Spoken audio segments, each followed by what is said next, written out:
crazy how many teams had a chance to win. The Ripper GC went from 9 back to leading by 2 to near the cellar again late in the day. It was so volatile, counting 4 scores.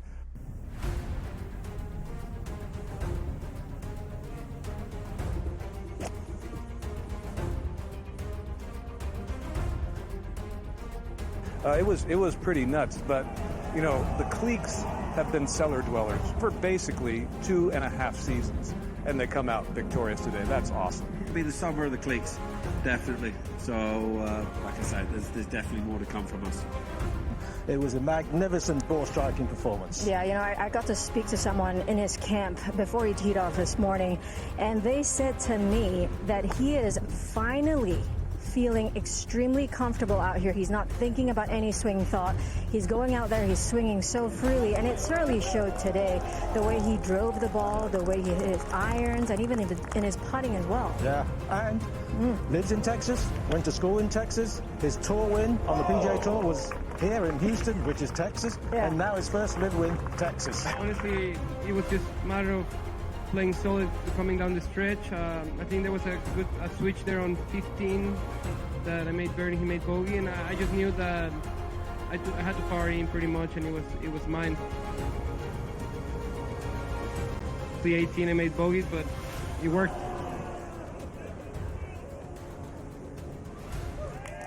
He played unbelievable, and he put pressure all the way to the end, and it was a good battle. I love playing here. Obviously, Texas treats me well. It's my adopted home state, so I'm just happy to get it done.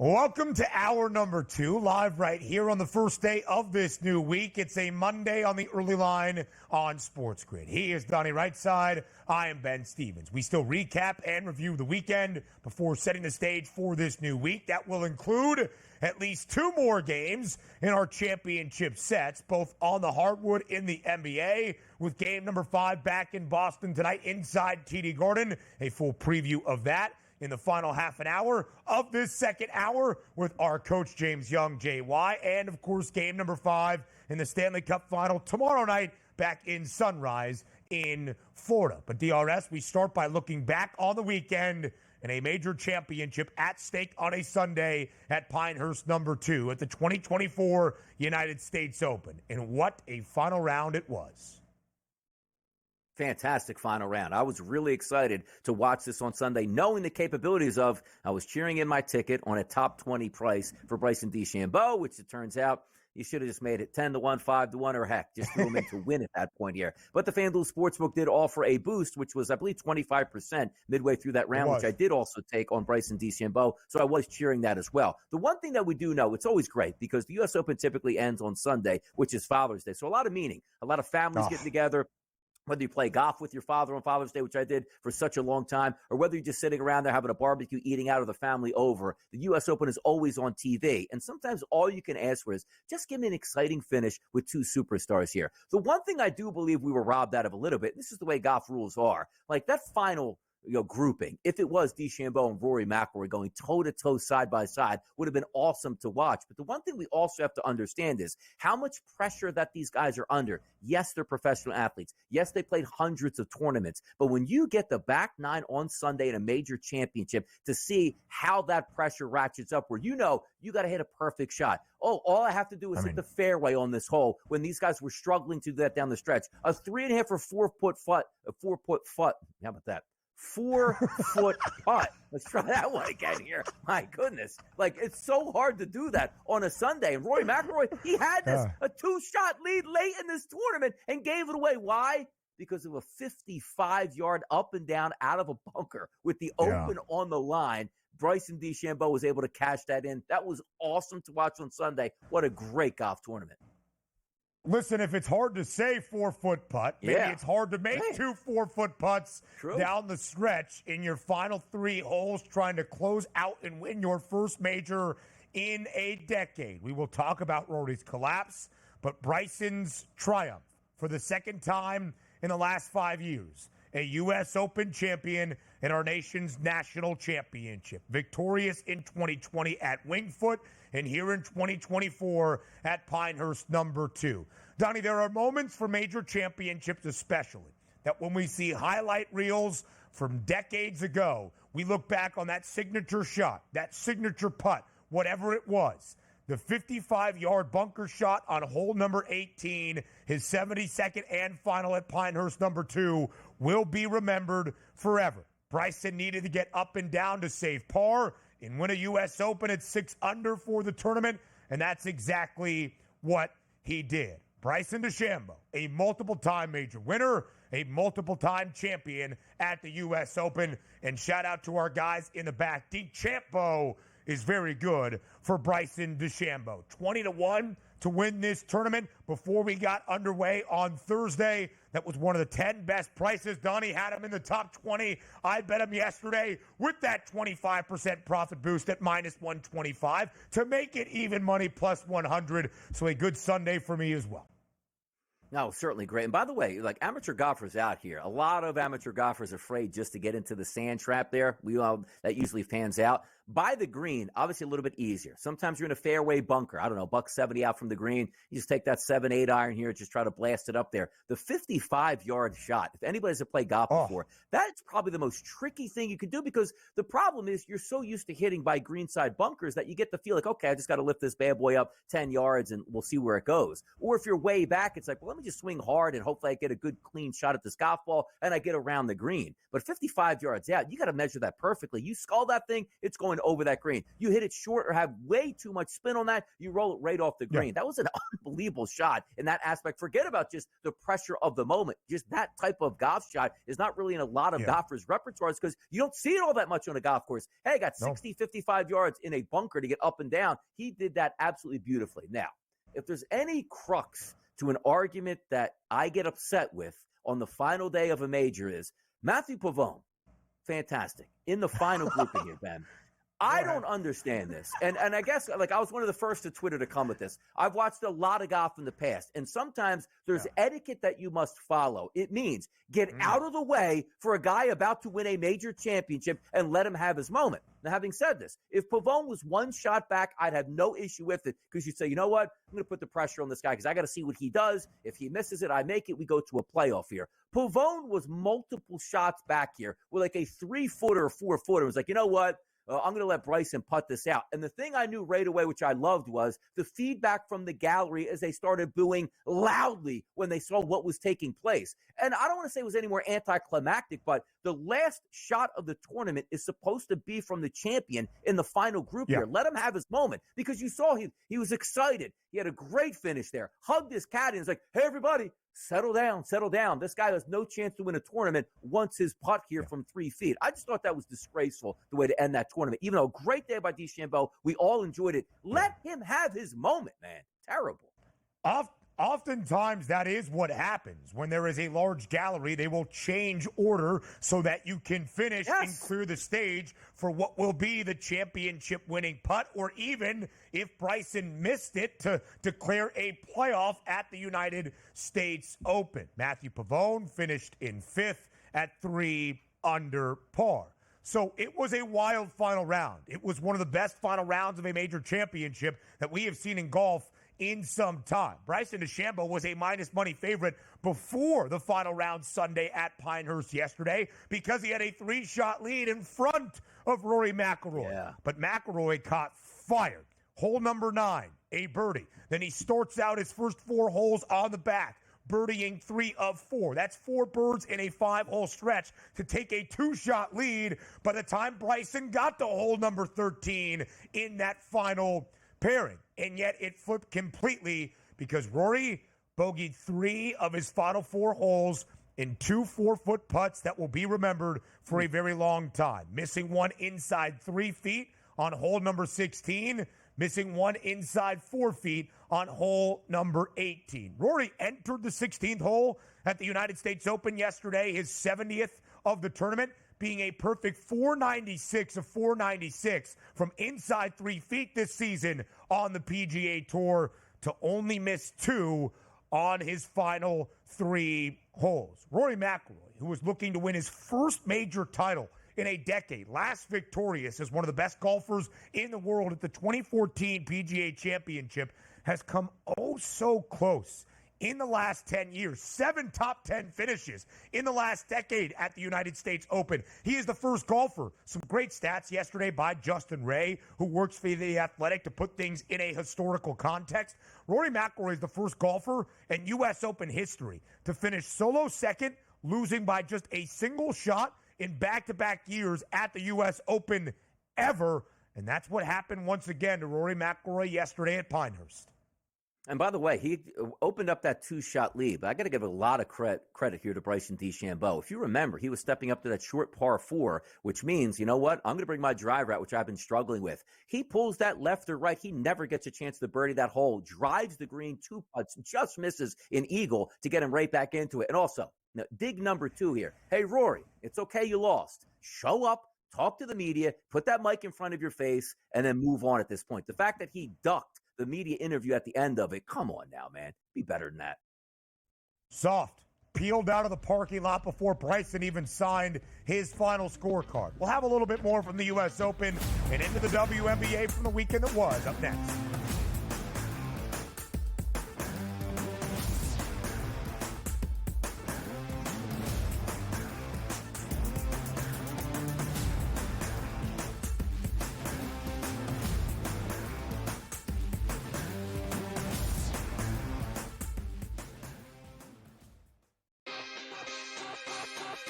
Panthers minus 2.5 games, plus 330. Panthers 2+ goals in every game, plus 225. It's going to take a monumental effort for them not to get 2 goals in a game. It's going to take what Bobrovsky did last night. It's going to take Skinner to do in Edmonton. They're not going to do it in Florida. Game time decisions, only on SportsGrid. 8 playoff games at home for Boston in Beantown. They are 6-2 straight up. The wild card, I would say, in this game is not necessarily, well, what are we going to get out of Luka Doncic, Kyrie Irving, Brown, and certainly Tatum. It is Kristaps Porzingis to me, because we're not getting back a player that's like, hey, rotational guy. Like, remember when Derek Lively went down with an injury? He was playing well, but a young player, like a piece. The early line, only on SportsGrid. Your gut says Miami is going to win, and you should take the over. Your gut also said your NFT selfies would only go up in value. They didn't. But your head is on SportsGrid and knows the QB is in concussion protocol. The backup has a 45 QBR against the zone coverage.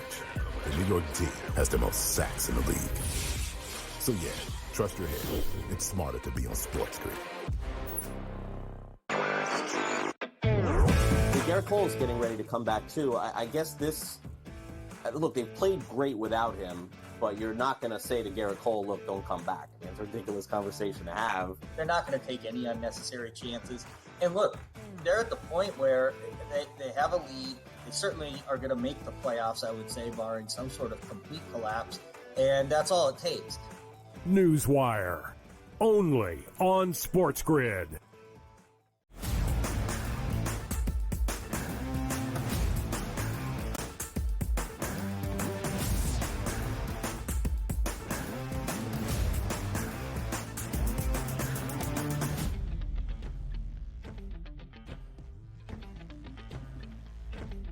So listen, you lose the United States Open in heartbreaking fashion as you look for your first major championship in 10 years. We can understand frustration. We can understand not wanting to speak.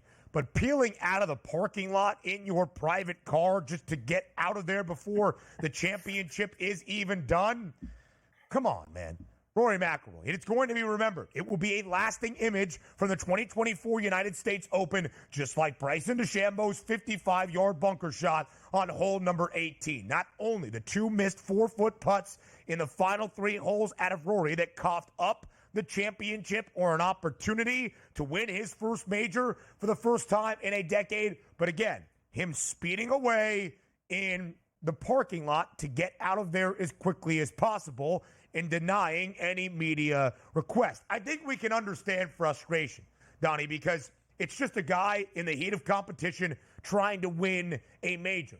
But we expect a lot from our athletes. We expect a lot of those figureheads, and Rory McIlroy has been that the last few years with how crazy the climate has been in the world of golf. So to say no and just get the F out of Dodge, not exactly the best look for Rory McIlroy.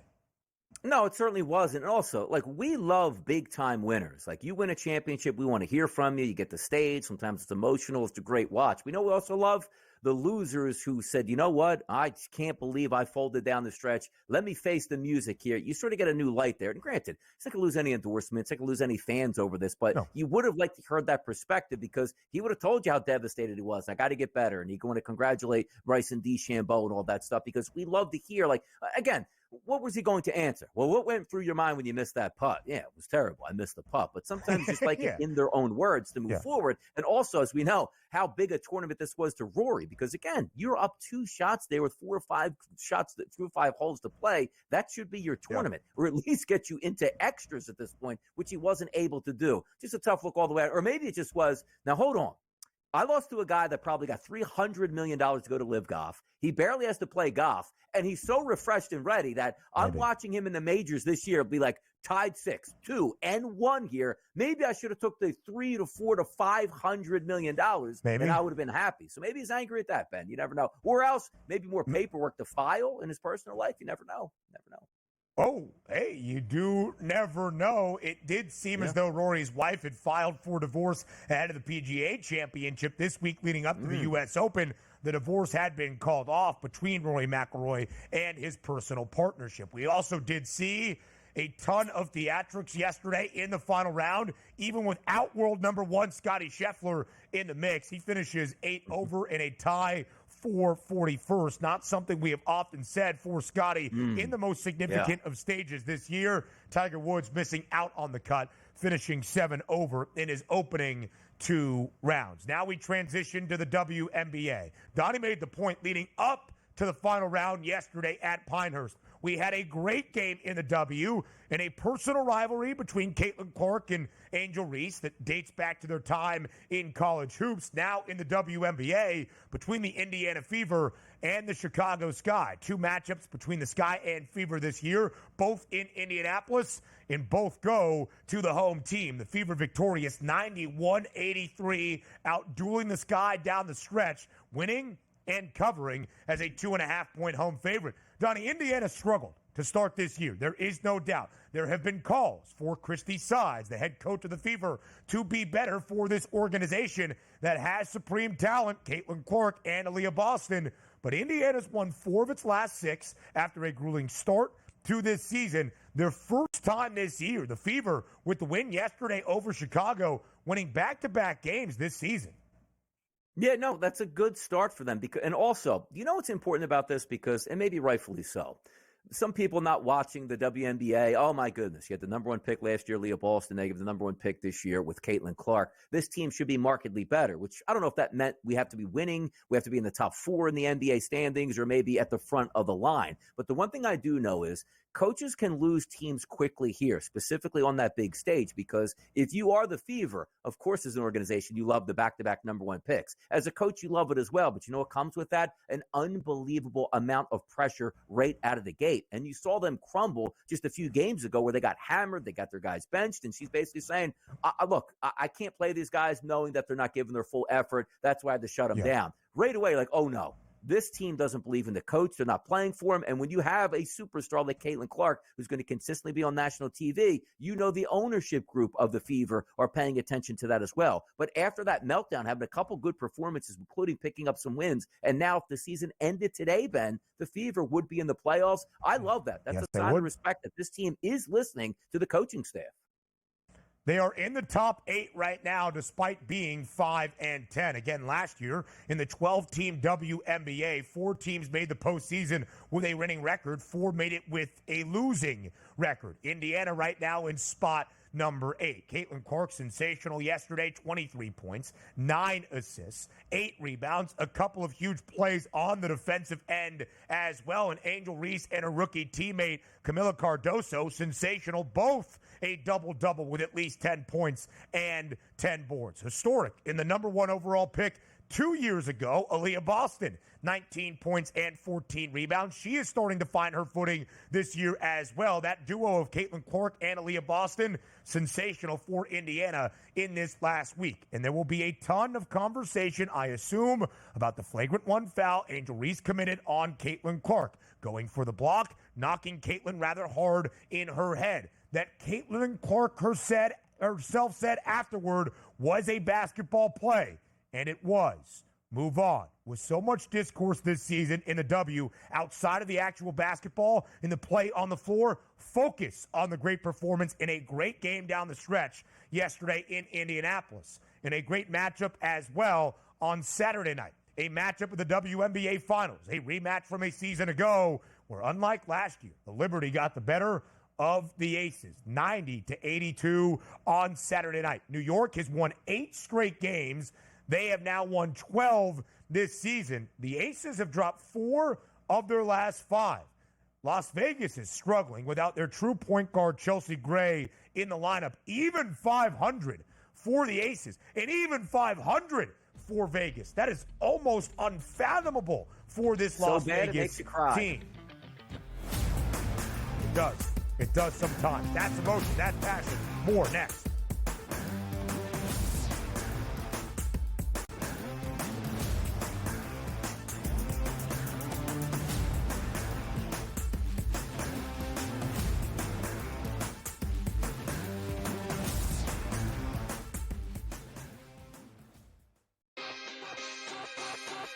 Panthers minus 2.5 games, plus 330.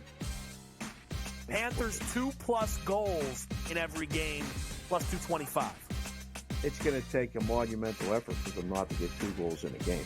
It's going to take what Bobrovsky did last night. It's going to take Skinner to do in Edmonton. They're not going to do it in Florida. Game time decisions. Only on SportsGrid. 8 playoff games at home for Boston in Beantown. They are 6-2 straight up. The wild card, I would say, in this game is not necessarily, well, what are we going to get out of Luka Doncic, Kyrie Irving, Brown, and certainly Tatum. It is Kristaps Porzingis to me, because we're not getting back a player that's like, hey, rotational guy. Like, remember when Derek Lively went down with the injury? He was playing well, but a young player, like a piece. The early line. Only on SportsGrid. Your gut says Miami is going to win, and you should take the over. Your gut also said your NFT selfies would only go up in value. They didn't. But your head is on SportsGrid and knows the QB is in concussion protocol. The backup has a 45 QBR against the zone coverage. The New York D has the most sacks in the league. So yeah, trust your head. It's smarter to be on SportsGrid. Garrett Cole is getting ready to come back too. I guess this. Look, they've played great without him, but you're not going to say to Garrett Cole, "Look, don't come back." I mean, it's a ridiculous conversation to have. They're not going to take any unnecessary chances. And look, they're at the point where they have a lead. They certainly are going to make the playoffs, I would say, barring some sort of complete collapse. And that's all it takes. Newswire. Only on SportsGrid.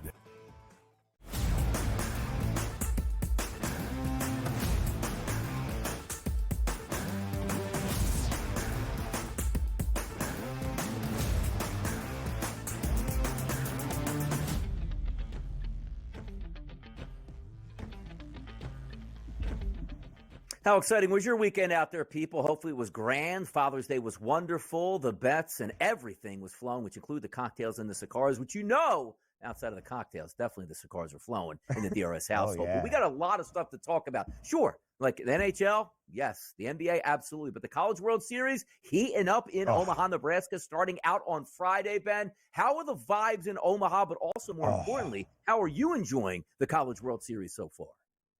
I mean, how could you not be enjoying the College World Series so far in Omaha? Yes, we will have a fifth game in both the NBA Finals and the Stanley Cup Final, but the men's CWS outdueling them both in terms of atmosphere, excitement, and competitive contests. Donnie, the first three games of the Men's College World Series, both on Friday, and the opener on Saturday afternoon at Charles Schwab Field, walk-offs. What games we had. UNC walking it off. A victory coming in their sixth win of the NCAA tournament for the fourth time on their final at-bat in their opener against Virginia. Then Tennessee, down by 3 in the ninth inning on Friday night, comes all the way back to walk it off against the Seminoles in a controversial call that maybe should have been a strike 3 that was not called late on Friday. Then the opener on Saturday, Kentucky into extras in its first ever game at the Men's College World Series. Walks it off in the 10th.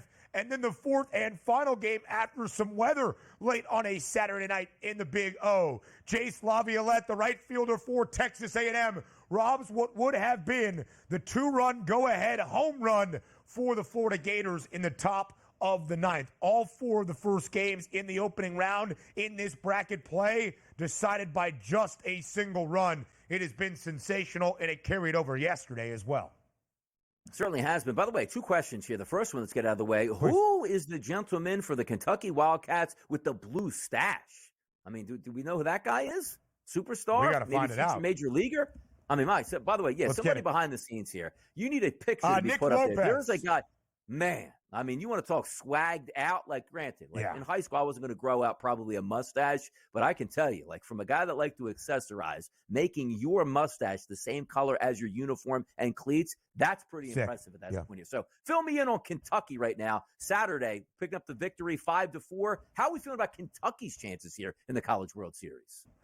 The Cats trying to do something in their first ever trip to Omaha that we have never seen in this program's history. They will play in the winner's bracket as a part of bracket number 2 tonight against Texas A&M that, of course, eked out the victory, holding on to the top of the ninth to close out the Florida Gators. A&M a slight favorite at minus 136 on the money line. Our first total, not in double digits, 9.5 tonight. I hope you listened to us on Friday, saying the bigger ballpark in the Big O at this stage of the season in the Men's College World Series would lead to a ton of unders. 6 games so far, 5 of the 6 have stayed under. The Florida Gators trying to stave off elimination against NC State today as a favorite. I actually kind of like the Pack as a slight underdog. 10.5, though, the total for that one, looking to stay under. Tennessee DRS yesterday, beating North Carolina 6-1 in the winner's game of bracket number 1. The Vols, the number 1 national seed, now just 1 win away from the Men's College World Series finals. That would be a best of the 3 championship series. Tennessee approaching even money as our favorite. The Vols under Tony Vitello, plus 105. We always talk about momentum, Ben. Let me ask you this question here, because Tennessee played yesterday, won 6-1 against North Carolina, not back on the dime until Wednesday. How might that affect them, or maybe even not at all? I don't know if it really does, DRS, because Florida State will take on North Carolina, an ACC affair tomorrow in Omaha in that elimination game in bracket number 1. And then either FSU or UNC, the winner, has to knock off the Vols twice to keep Tennessee from the CWS finals. Christian Moore, one of the best batters in all of college baseball, a rare cycle on Friday night for Tennessee, just the second ever in the Men's College World Series in its history. Tennessee feeling pretty good. 6-1 the victory over UNC yesterday. Florida State did eliminate our first team from the Men's College World Series. That was Virginia. And oh, by the way, the Vols, the leaders at the Jello Shot Challenge at Rocco's in downtown Omaha. All right, quickly here, doubleheader today. If you had to pick both of these games and give out both of the winners, Ben, who would they be? I'm looking at the underdogs. Give me the Wolfpack to pull off the slight upset over Florida. Give me Kentucky over A&M. And again, 10.5, the total between NC State and UF in an elimination game for the season at the College World Series. I like the under of 10.5 in the opener in Omaha. Tons of basketball next with the coach.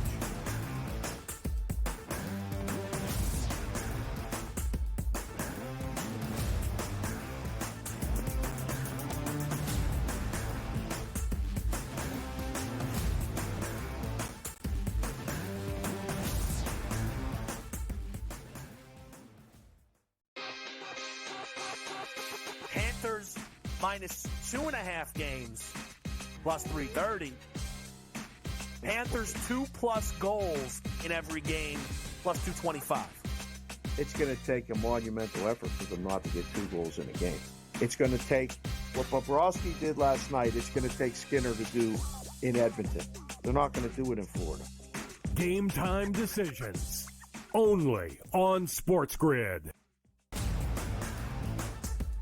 8 playoff games at home for Boston in Beantown. They are 6-2 straight up. The wild card, I would say, in this game is not necessarily, well, what are we going to get out of Luka Doncic, Kyrie Irving, Brown, and certainly Tatum. It is Kristaps Porzingis to me, because we're not getting back a player that's like, hey, rotational guy. Like, remember when Derek Lively went down with an injury? He was playing well, but a young player, like a piece. The early line. Only on SportsGrid. Your gut says Miami is going to win, and you should take the over. Your gut also said your NFT selfies would only go up in value. They didn't.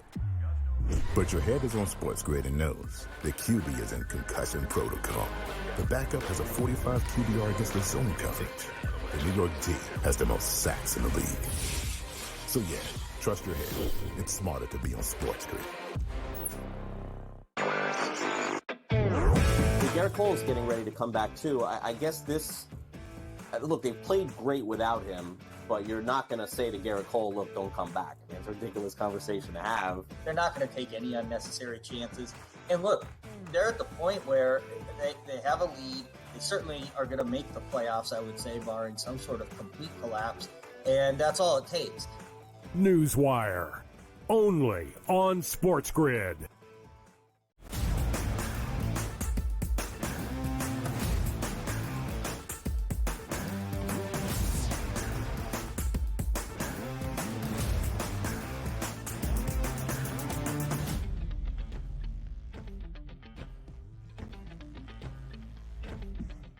We weren't sure we were going to have this final half hour of hour number 2 on this Monday. Would we have the coach, James Young, JY, on to look back on an NBA season and crown an NBA champ? We certainly were not sure we'd be able to preview another game in the 2024 NBA Finals. But after Dallas wins by 38 in Game 4 on Friday, we're not done yet. JY, thank you for being here on this Monday morning on the early line on SportsGrid. Listen, just like Ben Taylor and Scott Foster, JY the Extender said we'll be back on Monday, and we're here today. Good morning, guys. Good morning to you, JY. Hope the Father's Day was fantastic, and we are glad to have you here on this Monday. So before we preview game number 5, let's look back on game number 4, 122-84. The Mavericks win their first game of the 2024 NBA Finals, becoming the first team in this series to score more than 110. They scored 122. JY, maybe Dallas was going to win game 4 and stave off elimination and keep this series alive. It was just a 1-point spread in favor of the Celtics. 8 cents of difference only in the money line. Minus 112 for Boston, minus 104 for Dallas. In what we expected to be a competitive game, we did not expect nearly a 40-point margin. What was the reason for such a blowout in game number 4? Let's be honest, a couple of things. Number one, Porzingis not being there, I just think is just, I don't think people understand the impact that he has offensively and defensively. We talked about it on Friday with the fact of no KP. You have driving lanes, and now if you are Boston, you have to pick how you guard a guy like Luka Doncic and Kyrie Irving. The crazy thing about the 40-point win is those two combined to shoot 1 of 14 from the floor, so they still haven't really gone off yet in this series. But I think the other thing is this, man. We talked about it. Plus 20 some odd points every game. Boston was winning at the 3-point line, the ultimate equalizer in the NBA. We finally got Dallas to be even, if not a +3 at the 3-point line, which allowed them to also, when they dominate inside, the 3-point shot can't be offset by it. So I thought the 3-point line shooting was huge. Also, getting Luka and Kyrie, we always talk about this. I always say this first side, second side of the floor action where you can't load up. I know they didn't shoot the ball well from 3, But those two giving you 22 points in the first quarter, Ben, they jumped on their backs early. And let's be honest, about midway through the third quarter, Joe Mazzulla just punted and said, I'll see you Monday night. It was almost like his starting lineup punted that game before it even began, because that was a runaway effort right away from the Mavericks here, which would be interesting to see that tone set in quarter number 1 tonight that we check out. But let's take a look here overall in the series betting prices here, because Boston still a heavy favorite for his coach, minus 3,500. If you're looking to take Dallas, that's a 14-1 price as an underdog, just looking to extend that series. Are there any? Now, granted, it's easy to say, well, yeah, let's just take Dallas at minus 3,500. The question more likely is going to be, are you digging into that price of 14-1 with Dallas, or is that just fool's gold right now? It's fool's gold. I mean, the best way to do it, Don, if you want it, play it game by game. Just take Dallas on the money line tonight. They win, roll it into game 6, and then roll into game 7. I wouldn't be touching it. I think it's a sucker's bet. You know, if you want to go ahead and take Boston minus the 3,500, sure. I mean, they're going to win the series, but why lock in your money with all of that? You might as well play some props or play things a different way. Maybe take Boston minus a point tonight, or just on a money line tonight, or overall. So I don't like the whole thing of trying to just try and hit the home run. I don't know, a baseball reference. It's not bad, JY. I'm trying to hit the home run with the 14-1. Just hit a couple of singles and make your money that way.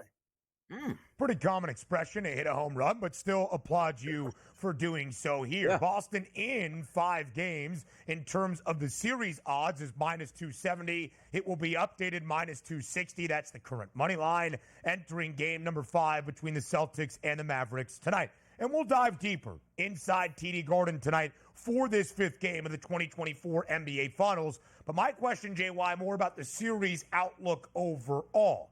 Again, game 4. Dallas, a slight, very slight home underdog. The Mavericks had a chance to win a game, and they did. I don't think anybody expected it be by nearly 40 points, that 38-point margin. In the way that game 4 ended, with the outcome being decided by 38 points, is there any carryover from that entering game 5 tonight? For Dallas, just confidence that you played well. And I wouldn't even look at the fact that we're up by 38. I would just look at the fact we're up by 38. I would just say we won wire to wire, right? We were the better team for the entirety of the game, even in the first half when Joe Mazzulla didn't punt. So to me, that's where you look at. If you're Boston, it's the flush it game. They came out, they played well. We didn't really adjust. We didn't really throw our cards out there. And we're rolling back home. So to me, there's more for Dallas to take out of it, but they can't take out of it as, oh, we won by 38. We're going to roll into Boston and win big. It's more like, well, we finally, defended better. We guarded the 3-point line better. We continue to get Derek Lively involved and active. And there is a pathway to win game 5 if we rinse and repeat it. Now, there's no way in hell if Dallas wins, it's going to be a 38-point game. I would be floored if Dallas won by more than 10 points if they won tonight. I think it's going to be a close game. So to me, you could flush it if you're Joe Mazzulla, but you take the positives, Ben, of what happened if you're Dallas and Jason Kidd and try and say, hey, there is a carryover effect for that into game number 5 tonight. Let me ask you this question, Coach, as we take a look at game number 5, and this is the final game of the NBA Finals. Usually when your best player gets to the free throw line in your home arena, what do they chant? MVP. MVP. Now, the question is going to be, which chant and which actual cash structure is that going to float on? Jaylen Brown's a minus 230 price. Tatum's plus 220. Coach, I don't understand where these numbers are coming from by a long shot right now. Why is Jaylen Brown still a heavy favorite over Jason Tatum to win this award? And it's amazing, but if you look at it, Donnie, it's been going down. I think it was minus 270 earlier in the weekend. Yeah. So it is coming back because people are realizing jumping on Tatum. Simply put, the only reason why is because Jaylen Brown is shooting the ball better from the floor than Jason Tatum. Assists, Tatum. Rebounds, Tatum, right? It's also that Jaylen Brown is shooting the ball better. I still think if they win it, I think Jason Tatum's going to have a big night. Whether they win or lose tonight, I expect him to be really great. He was tough the first 2 games of the series. He's been much better. I know he didn't play the minutes in game 4. I expect a big game out of Jason Tatum. I like him to be MVP at plus 220 because you figure this, he's going to probably get a double-double. Like, let's call it what it is. It's can he get 7-8 assists tonight as well if they win, and he's going to score the points. I could see a little bit of regression in Jaylen Brown. Hey, at the end of the day, this is the chosen one, Jason Tatum, for so many years. So many times he's come up small in these moments. This could be the night that he stamps himself, if they win, with a huge game number 5.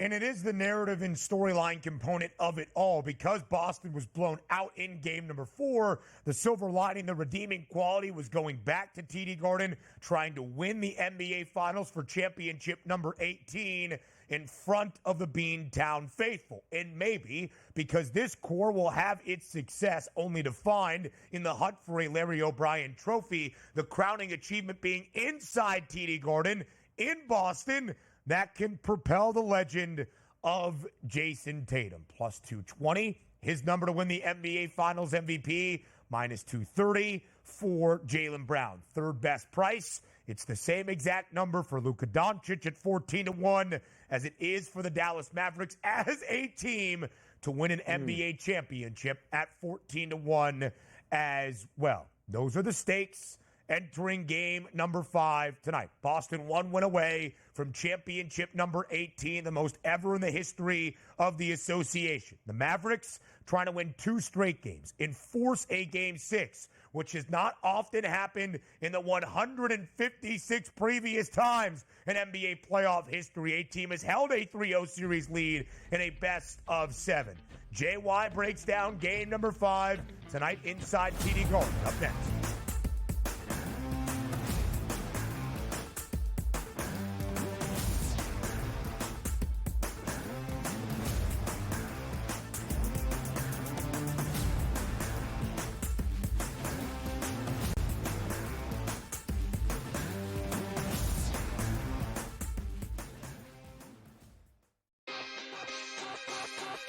Panthers minus 2.5 games, plus 330. Panthers 2+ goals in every game, plus 225. It's going to take a monumental effort for them not to get 2 goals in a game. It's going to take what Bobrovsky did last night. It's going to take Skinner to do in Edmonton. They're not going to do it in Florida. Game time decisions. Only on SportsGrid.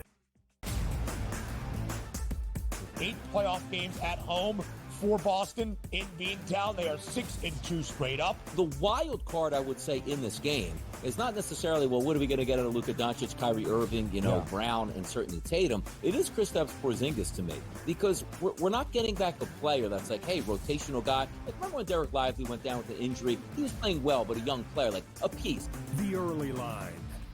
Only on SportsGrid. Your gut says Miami is going to win, and you should take the over. Your gut also said your NFT selfies would only go up in value. They didn't.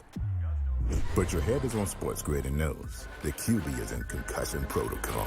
The backup has a 45 QBR against the zone coverage. The New York D has the most sacks in the league. So yeah, trust your head. It's smarter to be on SportsGrid. Garrett Cole's getting ready to come back too. I guess this. Look, they've played great without him, but you're not going to say to Garrett Cole, "Look, don't come back." I mean, it's a ridiculous conversation to have. They're not going to take any unnecessary chances. And look, they're at the point where they have a lead. They certainly are going to make the playoffs, I would say, barring some sort of complete collapse.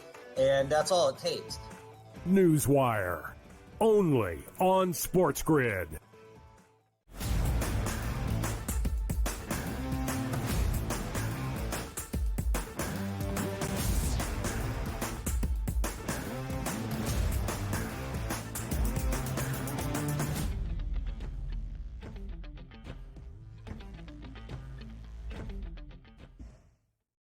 Maybe those mics were hot and you just heard Donnie right side scream out, anything is possible, like Kevin Garnett did the last time the Boston Celtics won an NBA championship back in 2008.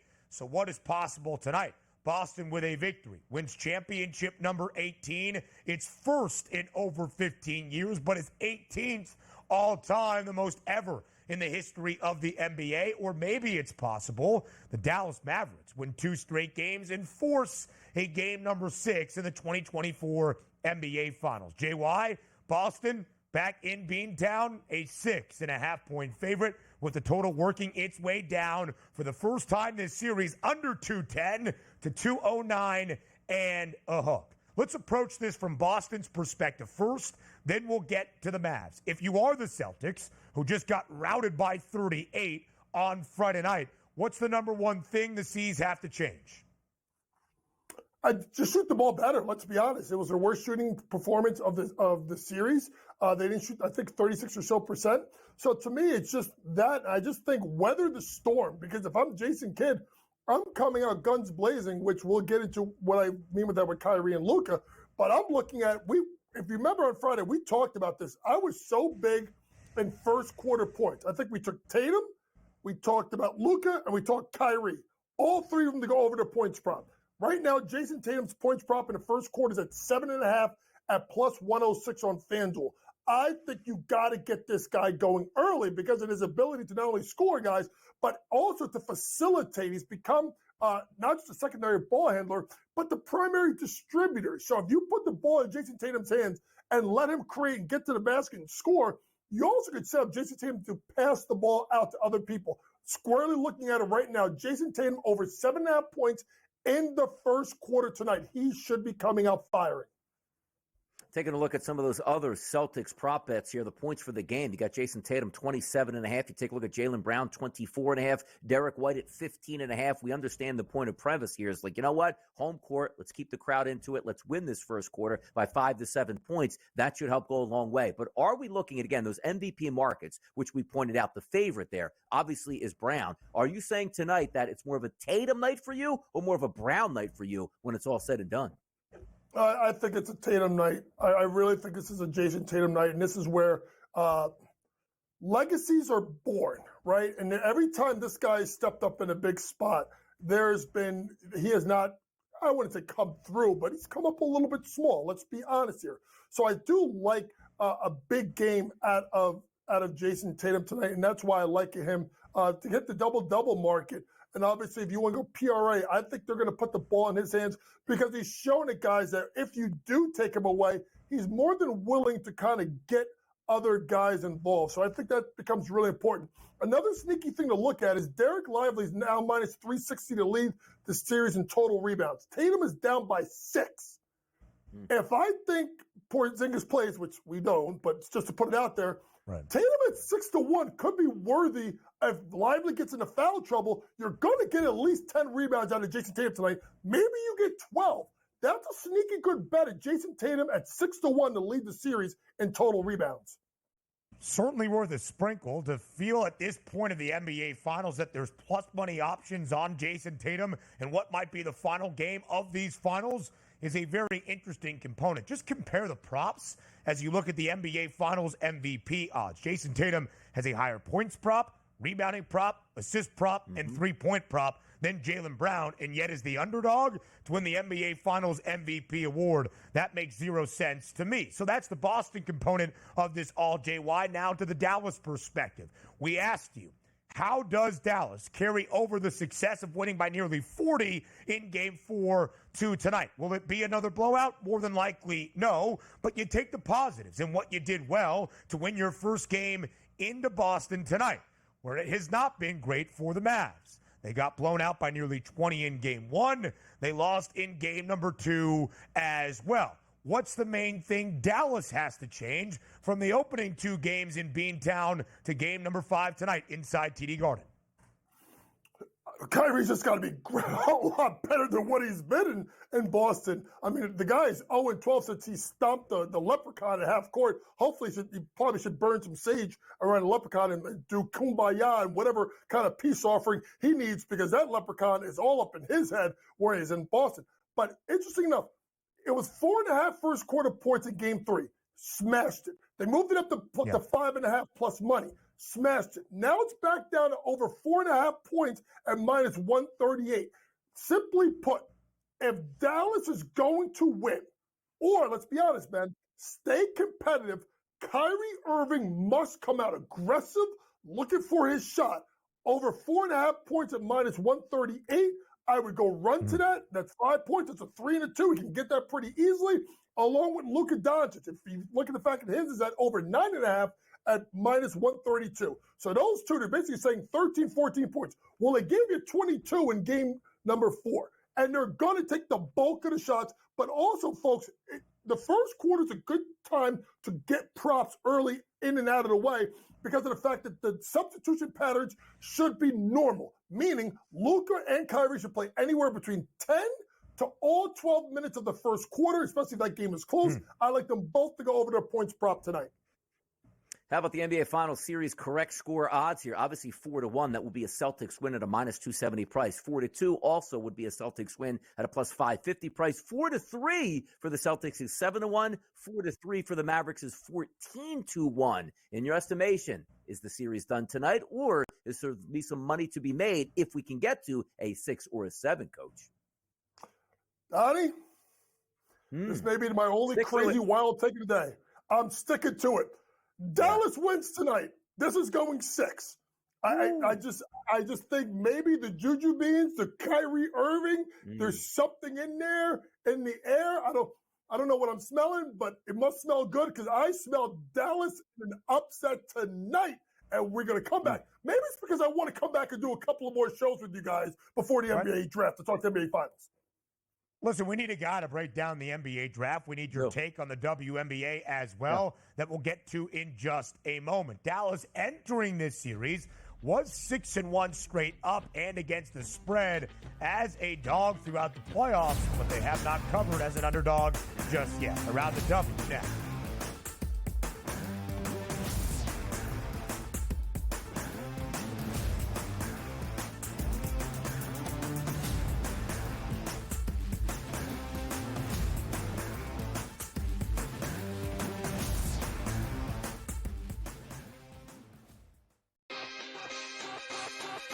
Panthers minus 2.5 games, plus 330.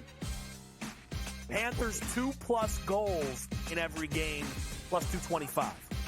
It's going to take a monumental effort for them not to get 2 goals in a game. It's going to take what Bobrovsky did last night. It's going to take Skinner to do in Edmonton. They're not going to do it in Florida. Game time decisions. Only on SportsGrid. 8 playoff games at home for Boston in Beantown. They are 6-2 straight up. The wild card, I would say, in this game is not necessarily, well, what are we going to get out of Luka Doncic, Kyrie Irving, Brown, and certainly Tatum. It is Kristaps Porzingis to me because we're not getting back a player that's like, hey, rotational guy. Like, remember when Derek Lively went down with an injury? He was playing well, but a young player, like a piece. The early line. Only on SportsGrid. Your gut says Miami is going to win, and you should take the over. Your gut also said your NFT selfies would only go up in value. They didn't. But your head is on SportsGrid and knows the QB is in concussion protocol. The backup has a 45 QBR against the zone coverage. The New York D has the most sacks in the league. So yeah, trust your head. It's smarter to be on SportsGrid. Garrett Cole is getting ready to come back too. I guess this. Look, they've played great without him, but you're not going to say to Garrett Cole, "Look, don't come back." I mean, it's a ridiculous conversation to have. They're not going to take any unnecessary chances. And look, they're at the point where they have a lead. They certainly are going to make the playoffs, I would say, barring some sort of complete collapse. And that's all it takes. Newswire. Only on SportsGrid.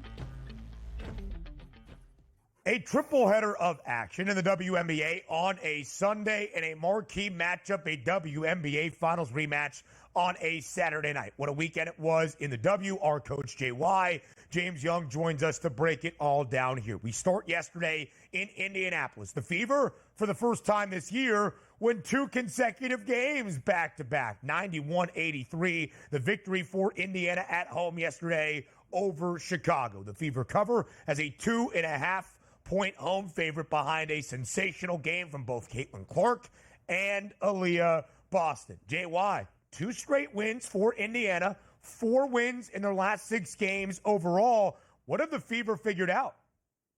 Well, number one, Ben, they've gotten to practice. I mean, let's be honest, they got to play together a little bit instead of playing game off, game off, game off, game. So they've gotten the ability to practice, and that's important for a player like Caitlin Clark. To me, the bigger thing is the establishment of the pick and roll of the play between Caitlin Clark and Aaliyah Boston. Aaliyah Boston, let's be honest, folks, was not very good to start the year. I smashed over her point prop yesterday, which is 13.5, and Aaliyah Boston has played markedly better the last couple of games, scoring 14 or more points in her last 3 games, double-double in 3 straight games. She only had 1 double-double before that. So Aaliyah Boston's gotten better, and I think what that does is this. If you're able to run a pick and roll with Boston, and she's rolling to the basket and she's finishing, but you're getting better play out of Smith, you're getting better play out of Mitchell. Now Caitlin Clark can pick and choose her spots. And if you look at it, Ben, she came out early firing, 7 points in the first quarter, did not panic, 2 shots in the second quarter, Ben, allowed the game to come to her, and then she started to open up in the third quarter with the threes, but also the ability to get to the basket as she played well, almost got a triple-double. And you look at the flip side with Angel Reese, 11 points, 13 rebounds. I'm going to say this very easy, Angel, okay? I'm going to talk to you as a coach. Do me a favor. When you drop step, don't drop step to the corner and flail yourself all out of there and then look to the referees for a foul call. You go up to them, you put your shoulder into their chest, and you finish strong. The reason why you were not getting fouls had nothing to do with Caitlin Clark. It had to do with the fact that you were not finishing strong enough. You cannot be 4-13 from the floor and shoot nearly all those shots from the paint. Finish better, try to score instead of just trying to draw foul, and then you will get the fouls you want to get. Coach, 2 young players in the NBA, late 70s, early 80s. Obviously, it was Magic Johnson. It was Larry Bird. 2 young guys here leading the way with an unbelievable rivalry. We take a look now at Angel Reese and also Caitlin Clark. Very good performances out of each one of them yesterday. Obviously, a bump there to Clark because her team won. Talk about the future of the WNBA and how about 2 rookies here really are the centers of attention. Yeah, they are. And then, there's more than that. Cardozo is finally healthy. She's got a double-double. I think Cameron Brink, if I'm not mistaken, had her best game yesterday in a loss versus the Atlanta Dream. You can look at Aaliyah Edwards in the starting lineup doing stuff with the Washington Mystics. The WNBA's got some stars, not just Caitlin Clark. She is the one, but there are other, and there's still players like a Paige Beckers that is coming behind the pipe next year. WNBA has a lot of young stars they need to lean on for the future of this league because the college game is more popular than the women's WNBA. So grow with these players as they go through the years. There's been some talk about rookie efficiency numbers and maybe not favoring Caitlin Clark and her overall outlook for any hardware this year. She's still minus 900 to win the WNBA's Rookie of the Year. She's putting up historical stats once again now in the W like she did in women's college basketball, so we can slow our roll there with her overall outlook in the award of it all when the year is done. But so many sensational rookies this year in the WNBA and some great matchups that we have seen. JY, WNBA Finals rematch in Vegas on Saturday night. Make it 8 straight wins for the New York Liberty. They've got 12 overall this year, tied for the most with the Connecticut Sun. The Aces, who were 34-6 last year in the regular season, now have matched the total losses of a year ago. They're 6-6. What's the main issue for the 2-time reigning WNBA champs in Las Vegas? They missed their floor general. They missed Chelsea Gray-Greatly, who should be coming back any day now. They also missed Candace Parker, even though she played half the year. Defensive presence. But here's the thing with the Liberty. Simply put, you could talk about Stewie. You could talk about Sab. When Double J plays like she played, they are a team that's on a mission at 6'6", and this girl went 4 or 5 from 3. Double J, Jonquel Jones, was the biggest reason why Liberty won that game on Saturday. 34 points for the vet in Double J. JY hit a fadeaway to the break. We're back for hour number 3. Up next.